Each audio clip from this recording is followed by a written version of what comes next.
Have you guys seen this photo from the Tampa Bay Lightning Cup celebration where they're all in their boats and stuff, and you see the dent in the Stanley Cup? Stu, do you know of any like weird stories the Canadiens have had with the Stanley Cup in the past when they won?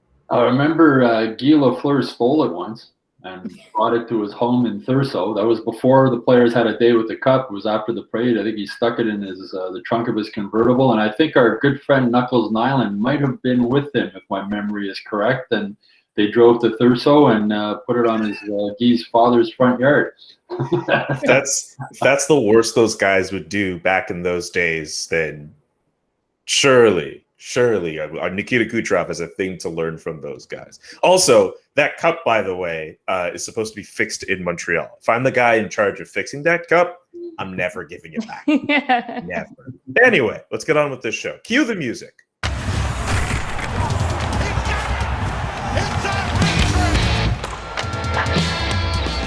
My name is Julian McKenzie, and this is Hockey Inside Out, another episode of our great show with the same cast and characters you've come to know and to love. Stu Cowan of the Montreal Gazette, Rick Green, formerly of the Montreal Canadiens organization as a player, coach, and of course Stanley Cup champion, and Jessica Rusnak of CBC Daybreak Montreal. Oh, here's a cool fact with everybody.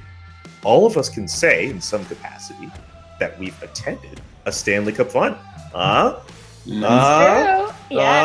got my press pass hanging out in the back. We'll find a convenient spot for that. But of course, the Canadiens this year are losing in 5 games to the Tampa Bay Lightning. They got the Game 4 win, but in Game 5, Tampa just too much. Andrei Vasilevskiy winning the Conn Smythe Trophy. He was the better goaltender in this series. And Carey Price admitted in the first few games, at least, that he could have been better. And Shea Weber, big shout out to him for stepping up and saying that's not necessarily the case. And the team in front of him could have been better as well. But it's hard not to think if Carey Price might have shown a bit more of that magic he showed in the first round and the third round, I think a little less so in the second round, maybe this is a closer series. Maybe this goes 7. Maybe the Canadiens somehow steal the Stanley Cup right under the noses of the Tampa Bay Lightning. What do you all think? If Carey Price had been at his best in the first 3 games of this series, where do you think this series goes? I think it could have been a closer series if Carey Price played the way he did in the first round against the Toronto Maple Leafs. But at the end of the day, the Tampa Bay Lightning were the stronger team. The Canadiens had trouble scoring goals. They really kept them to the outside. They didn't have that many quality scoring chances. And also the Canadiens were really beat up at this point. You know, look at Brendan Gallagher. He wasn't able to bring the kind of play that we're used to seeing from him because he was hurt. Same thing with Tyler Toffoli. And at the end of the day, Tampa was the better team. And that's what the difference was. I think Carey Price probably could have frustrated the Tampa Bay Lightning if he was able to find his game again. But that was not the case. And you win as a team, you lose as a team. I don't think Carey Price could have stolen the Stanley Cup from the Tampa Bay Lightning. And, you know, really, Carey came forward and said, listen, I've got to be better. And he knew it. And unfortunately, it didn't happen. But, you know, you only were able to get 8 goals in 5 games. That's a problem versus, you know, the 17 that Tampa were able to score. So they had trouble scoring. But when it came down to it, Tampa was the experienced group. They knew the little things that they needed to do well. Yes, they probably could have advanced a little bit more as far as games played if Carey was, you know, right on like he was in the other series. But listen, this is the way it goes when you get into the Stanley Cup final. A couple bounces, couple breaks, couple pucks hitting in favorable places, and it's over. But a great experience, I think, for everybody that obviously was involved in that, and you know, a lot of positives moving forward. Yeah, if Carey had played better, and he didn't play great the first 3 games, maybe it goes to a Game 6. But, you know, Game 2, the Canadiens played really well. They couldn't score. You know, Vasilevskiy was the better goalie in the series. And Tampa is just, it's such a powerhouse team. You know, people talk about how, you know, they were so far over the salary cap during the playoffs because of Kucherov coming back. But, you know, they didn't break any rules. That, you know, the salary cap, for whatever reason, doesn't count in the playoffs. But how many teams can even make the playoffs without having their best player all season? That shows you how deep Tampa is. Last year, Tampa won the Stanley Cup without Steven Stamkos. I mean, this is a powerhouse hockey team. Steven Stamkos is a second-line player on the Tampa Bay Lightning. Mikhail Sergachev is a third-pairing defenseman. You know, think about that. This is just an awesome hockey team. And the Canadiens put up a fight. They played, you know, Carey could have played a little bit better, but I don't think that would have made the difference in the series. I think it was the case of not only the better team won, the much, much better team won. Kudos to the New York Islanders for their ability to take the Lightning to 7 games. But this is a team that, you know, the Lightning won last year. They realized this is the last year this group of guys is going to be together because of the salary cap, and they wanted to become sort of if you win 2 cups in a row now in a salary cap world, you are like a dynasty. That's tough to do. This team will be broken up next season, but Tampa was just by far the best team in the NHL this season, and even next season, you know, they're going to lose probably at least one of their key players get under the cap, but they're still going to be a powerhouse. As I said, they made the playoffs without Kucherov this year, and they won the Stanley Cup without Stamkos last year. So it's a powerhouse hockey team, and the best team won. And you know, Carey Price could have played a little better the first 3 games, but he played fantastic the last 2 games, and they won one of them in overtime, and they lost the other one. 2 things. To anyone in the comments who wants to go in and say the Tampa Bay Lightning were over the salary cap and all of that, like such a tired argument. I have no time for it. 2, you used a very dangerous word just now, Stu Cowan, dynasty. I mean, I know you added the context of salary cap here. Are we willing to use that word for the Tampa Bay Lightning for real, though? Like, I'm not sure. I figured, like, you need, like, 3, right? Like, at least Chicago, they won, like, 3 in, like, 5 or 6 years. They could say they could be a dynasty. I don't know if I'm ready to do that for Tampa just yet. I'll say this. If they should be at that point, because that first year in 2019, when they had that President's Trophy winning season, that's a team that should have went to the Stanley Cup final and won, but they found a way to mess it all up against Columbus. There was some urgency with that Tampa Bay Lightning team because of the way that the salary cap was put on them, but also just for the way this team had been built over the last 3 years. And unfortunately for the Montreal Canadiens, they just were not able to kind of match up with them. And I'll say this with Carey Price, like, it's not on him to, you know, maintain the puck and not turn it over in the defensive and neutral and offensive zone, which we saw a lot from the Montreal Canadiens in this final series. It's not on Carey Price to score goals as well, which the offense struggled with at different points. I mean, Carey Price, fine. He could have played better in the first 3 games, but there were so many other guys in this series. Tyler Toffoli comes to mind. Guys who could have been better with their offensive production. Brendan Gallagher, who we've discussed as the heart and soul of this team, he didn't really show up necessarily when it came to offensive production throughout this postseason. I think he only scored twice. This team needed some goal scoring, and they were not able to get it against the Tampa Bay Lightning team, which, full credit to them, they shut them down defensively and took away the middle of the ice, and they had the better goaltender at the end of it. But at the end of the day, the Canadiens struggled in a lot of facets against the Tampa Bay Lightning, and it's very hard to pinpoint all of that on Carey Price. That's just how I feel about it. Well, you've got to give full credit to the Tampa players. I mean, these guys have had and tasted some success, and there's no better learning lesson than getting into crunch time and knowing what they need to do to really make the difference between winning and losing. And I think Tampa has a group of guys. They've been together long enough to realize the things that they need to do to win. And I think that was obvious when it came down to the Stanley Cup Finals this year. They had a lot of guys that knew what they needed to do and when to do it, and you know, it's game over. Yeah, we know we're talking about, you mentioned the dynasty. I mean, they think of the Canadiens, you know, 5 cups in a row and 4 cups in a row, but in the salary cap world, they never would have been able to keep. You couldn't keep Guy Lapointe, Serge Savard, and Larry Robinson together in a salary cap world. It's just not. Plus, with Ken Dryden in goal, plus Guy Lafleur, plus all the stars, there's no way that could have happened. So that's why it's a whole different world right now. And I thought Julian Brisebois should have been named the GM of the year this year instead of Lou Lamoriello. He didn't break any rules. You know, the NHL doesn't want the salary cap to count in the playoffs. It makes no sense to me, but that was the rules, and he realized that, and they brought Kucherov back in. And it's hard. You know, he was able to keep the team that won the Stanley Cup last year. Was able to keep basically the same team together. And you know, Jack Todd wrote a good column, I think he said a little while ago, comparing Julian Brisebois to Sam Pollock. How Sam Pollock, when he was GM of the Canadiens, used to work his way around the rules, you know, making trades to get Guy Lafleur with the #1 pick and all the other things. So, no, as I said, I thought Julian Brisebois should have been the GM of the year this year. And I think for the Tampa Bay Lightning, a lot of people were saying last year when they won it, it was easier. You're in the bubble. You don't have the kind of travel that you do during the regular playoffs. And I think they also want to say, hey, it wasn't just, you know, a one-off that we won the Stanley Cup. We deserve to win it. And look at us again. We're here and we're going to win it. And they show that they were the stronger team.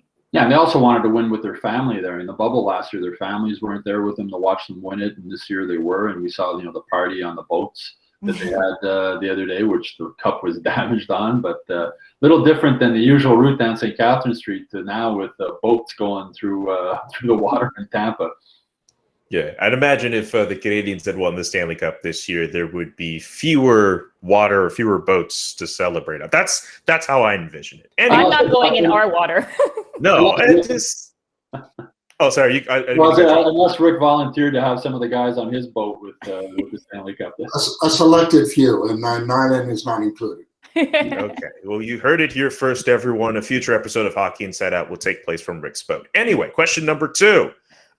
With the discussion with Carey Price, obviously, and fine, he could have been a little better in the first few games, but he was an instrumental part, if not the biggest instrumental part, to the Canadiens reaching as far as they got in this year's playoffs. Is it fair to consider him as playoff MVP for the Montreal Canadiens, or do you all have other names in mind? Because for me, I think Carey Price deserves that label.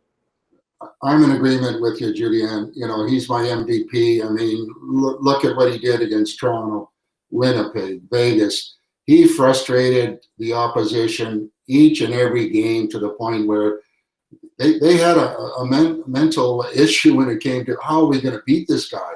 And he was just, in another world, and everything that he was doing was going great for him. And his teammates knew that. They believed that they could win each and every night, and they could maybe win this thing. So I've got to give full marks to Carey as the number one guy. He did it, and I really I'm really happy for him because obviously he was facing a lot of controversy. He came through and he did the best he could do, and it's time to look forward to next year. Yeah, without Carey Price, there's no way they get to the Stanley Cup final. I think back to that overtime game. I can't remember if it was game 5 or 6 against Toronto when the Leafs outshot them 13-2 in overtime, and the Canadiens won the game. I mean, game 6. Yeah, you don't win that game without Carey Price playing the way he did. He carried them through to the Stanley Cup finals. You mentioned earlier he had a little of didn't play great the first 3 games. He wasn't horrible, but he didn't play great. And for me, the second MVP, I think it would be 4 guys, the 4 Clydesdales, as Luke Richardson called them. The 4 big guys on defense were just outstanding, led by Shea Weber. Shea Weber, I think, played the best hockey he's played in the 5 years that he's been with the Canadiens. He was physical. He was mean. He was nasty. He was a physical presence out there. And those 4 guys made it difficult. It was hard to play against them. But when they ran into the Tampa team, it became a lot tougher with all the talent they have.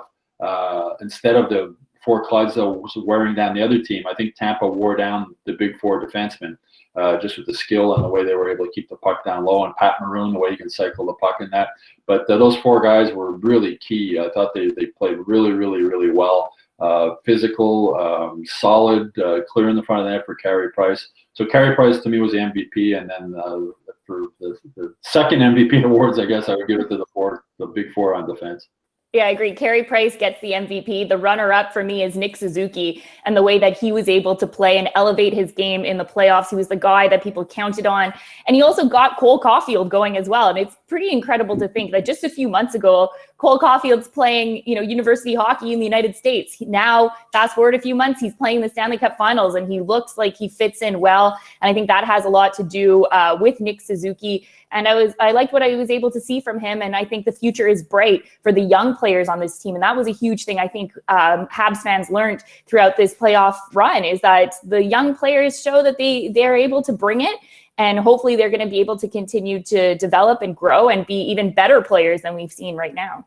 Yeah, what impressed me with Suzuki was he had a bad first game in the Stanley Cup final. That whole line, they were -3. Talk about Carey Price not playing well the first games. That was a bad game, but he bounced back and was really solid after that. And he's so smart. You watch him play, smart decisions all over the ice. He works so hard. He's a complete package. He's an honest 200-foot hockey player, and he's developing into the number 1 center that Marc Bergevin was hoping he was going to get when he traded Max Pacioretty. And it's always nice to see those young guys respond when they're given the opportunity in real pressure situations. And you can throw Romanov in there too. Here's a young kid that kind of comes from the outside, thrown into a game and responds and handles himself very well. So moving forward with those kind of guys with that kind of character and talent is really, really nice to see. And obviously these guys are going to be great players for the franchise for quite a few years. let's go in on this Canadiens playoff run as a whole. I know we've all spoken about what it means to the city, but I'd like to focus a little bit more on takeaways that we've garnered from seeing this team play, whether it could be the way Carey Price played, whether it's the younger players, whether it's Marc Bergevin's vision, or any other things you might have thought about during the totality of this playoff run. What were your takeaways? My main takeaway was, and Marc Bergevin spoke about this in his news conference after they were eliminated, is that this was a team. Now, all year we heard about how tight this team was, how close they were, how much they liked each other, and every team says that every year. So you take it with a grain of salt. But in the end, what they were saying was true, and they really were. They played as a team. The veterans and the kids and everybody seemed to get along well together. Players are saying after there was no cliques. The guys wanted to play for each other. They wanted to do well for each other. And that's sort of, Marc Bergevin said, teams win championships, not individuals. And I think the Canadiens, they didn't win a championship, but I think they just showed the power of just having a cohesive team that all really do get along together and all want to play for each other and all want to do well for each other.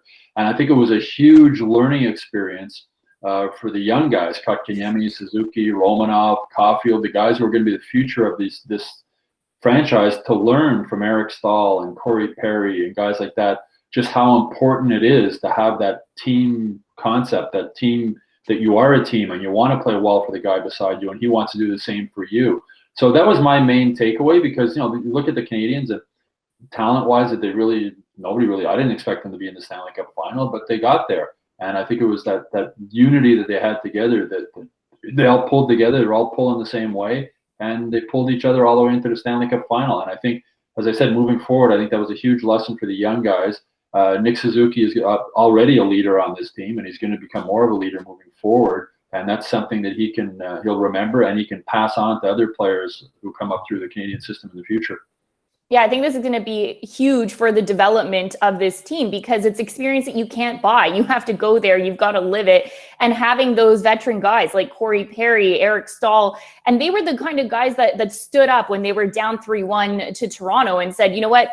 I'm not ready to go home. You guys shouldn't be ready to go home. Let's come together and find a way to win this. And that's kind of when the switch got flipped, and then the Canadiens looked like a whole different team throughout the playoffs. But that closeness of the team, and I think one of the reasons why they did have success is they said they were just having so much fun that they didn't look at the pressure situation. They weren't saying, we don't belong here, which a lot of people were saying every single round when they kept beating these teams and moving on, that they just got lucky and got there. And they said, no, we do belong here. We have been playing the way that we needed to get to this point. And I think something that Marc Bergevin has mentioned many times, and other NHL players as well, is that as soon as you get into the playoffs, it's a whole new ball game. Anything can happen. And it sounds super cliche, but you can use this year as an example that the Montreal Canadiens weren't expected to go that far, but they played well in the playoffs, and they got there, and they came up short in the final. So I think it's a lot of the experience gained for this team, for the younger players, that hopefully will be able to be passed down as the years progress with some of these players who remain on the Canadiens roster. And it's obvious, I think they showed and they proved that if you follow a game plan and your execution is good, anything can happen. And you look at each and every one of those guys, each game, they just came together as a group and they fought for each other. They blocked shots. There were things that were going on there in the playoffs that we never saw all regular season. And, we always talked about how close that group is and the chemistry that they have. I think that is a real key point in looking at this group and seeing the success they had in the playoffs as a huge bonus. And, it's obviously going to be difficult for them to repeat that type of success, but they have the ingredients right now and the experience that they learned from this run to allow them to be better and to be, a little more in tune on what they need to do and not to do to have success. So nothing but great stuff to say, obviously, with the whole group and how they grabbed a hold of this opportunity. And we're really, really proud to be a Montreal Canadien, and they showed it and deserve full credit. And the veteran players that these young guys have been exposed to over the last 2 seasons, they've been around as teammates. You go back, Nate Thompson, Ilya Kovalchuk, Now this year, Eric Stahl, like Corey Perry, these are all veteran guys that these young guys have all learned from just watching them. And they're saying, I think it was Cole Caulfield was saying, just watching the way these guys prepare every day and how they're, on the ice, off the ice, what they do to be ready to play every game. And those are lessons. You can't buy those lessons. You have to witness it and see it. And the young players in the Canadiens have been around some really key veterans with great leadership qualities, and I think it's just going to help them moving forward. Just reminded me of the fact that Ilya Kovalchuk, for a very brief moment, was a member of the Montreal Canadiens. The identity of this team, the fact that I think a lot of people looking at this team now can say that they really have one. For what we saw at the beginning of the year, they were able to score all these goals and put up all this offense. You could say, fine, it was the early point of the year, and then they just kind of floundered from at that point on. And then you get to the playoffs, and the Montreal Canadiens emerge as this defensive, hard-nosed, grinding team, this scrappy underdog that fights every time they're on the ice and shuts down the team's best players. I mean, guys like Phil Deneau, we're going to look at him in this season completely differently than what we did in the regular season and even in the offseason prior to that. Like, Phil Deneau is one of the players my view of him has completely changed after this season. There's a lot of guys in this team as well who I think just this playoff run has changed how I completely view them as hockey players, and this run has contributed heavily to that. And if going forward, if that is the style that Dominic Ducharme and the Canadiens are going to go with, I mean, they can always point to the playoff run that they had and say, hey, this worked for us in the playoffs and it got us to the final. We beat some great teams doing it. So yeah, I think the general takeaway for me is that the Canadiens have found themselves an identity, and it'll be something that, I'm expecting them to carry forward, just with shuffling the deck with a few other pieces here and there. So yeah, a lot of great takeaways on our part for this playoff run. As we get to our last one, we've gone through all of the regular season and the playoffs, and the postmortem arrives, and we hear the stories of players sharing the injuries. We've seen the emotions, and the biggest story out of it is Marc Bergevin and what his future is going to be. And at the beginning of the postseason, it was easy to think, okay, the Canadiens need a good playoff run, and then Marc Bergevin doesn't have to worry about his job. And we see the Canadiens win series after series, and we see how happy he is, and we've even commented on the show about how, these are saving his job, and he's really happy about it. But then all he says during the postmortem, when asked about a potential extension and the fact that he has 1 year left on his contract, he says that he intends to honor the next year of his contract, which is, again, it's the final one in his contract. And it's just kind of created all this speculation about his future. Is he tired? Is he burnt out? What are the Canadiens going to do with him? What did you guys make of Marc Bergevin's comments about his own future during the Canadiens postmortem last week? I don't know. I don't know if it's a negotiation tactic for him. He's also a guy that doesn't like to show his cards. We know this from any time he's in negotiation with players, that I think for him, he just didn't want to discuss his contract publicly. So by saying, I'm going to honor the year remaining, I think he wanted to not necessarily say, oh, yes, I want to stay here. I want a contract extension, maybe kind of play a little bit of hardball with Jeff Molson to see what he's able to get.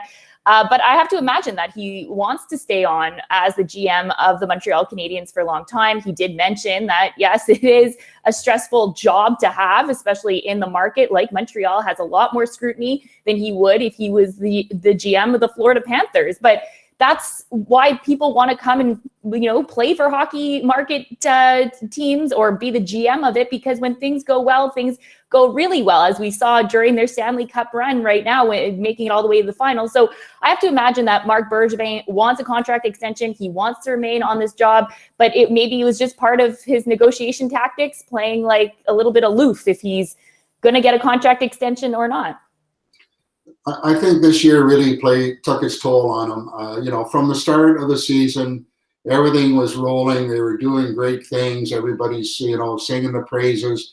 And then the wheels fell off. And, myself included, there was a lot of criticism, second guessing on what's he doing? Why isn't he doing this? And this is a constant tough job that he has to deal with on a daily basis. And, you know, having to deal with that on each and every day, and then not getting the results, then the coaches get fired. He's moving pieces around, trying to, you know, find solutions to get the team going the right way. So it was a real roller coaster for him. And I think he's probably speaking, even though he hasn't had time to really assess really where he's at in his mind.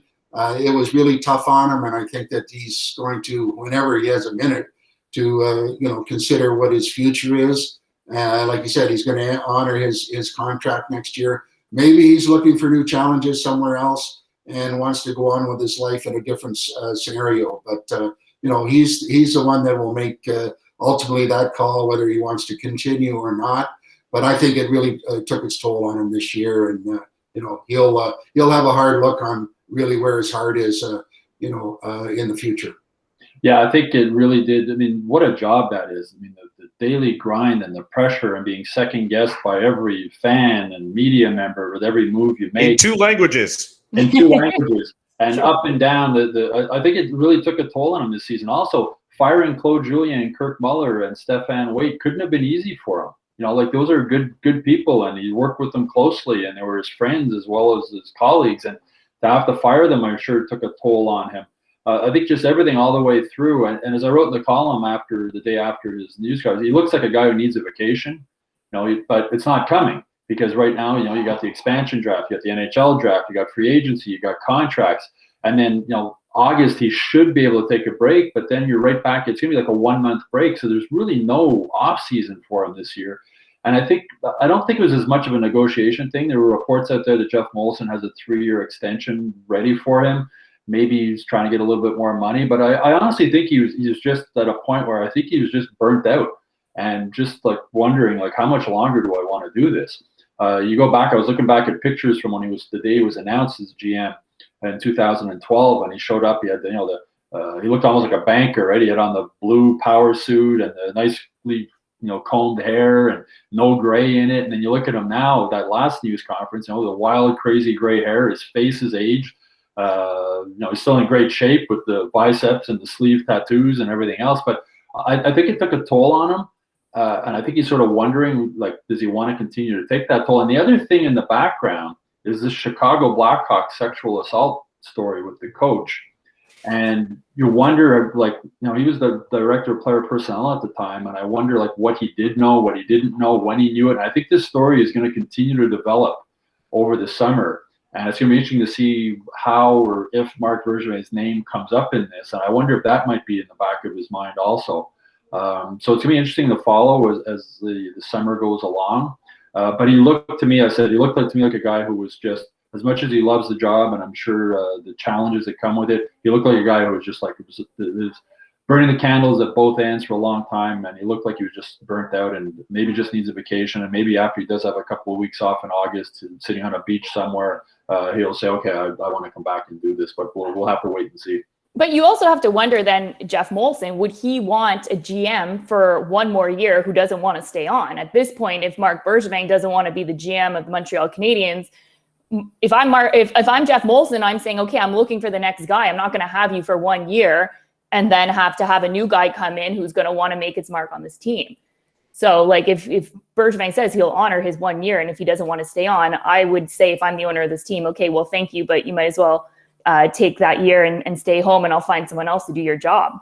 But to that point, like, I mean, Marc Bergevin isn't necessarily coming off a year where he missed the playoffs and doesn't get that year. I mean, the fact that he brought his team to the Stanley Cup final, would that not at least with Molson? If you're Jeff Molson, do you not look at that situation and think, like, okay, maybe you're thinking about it, you know what, I'll just give you the year to, you know, do your job and honor your contract and think about it? Or am I looking at this wrong? No, I think he might. And it gives him a year to try and find somebody else if that's the road that they end up taking.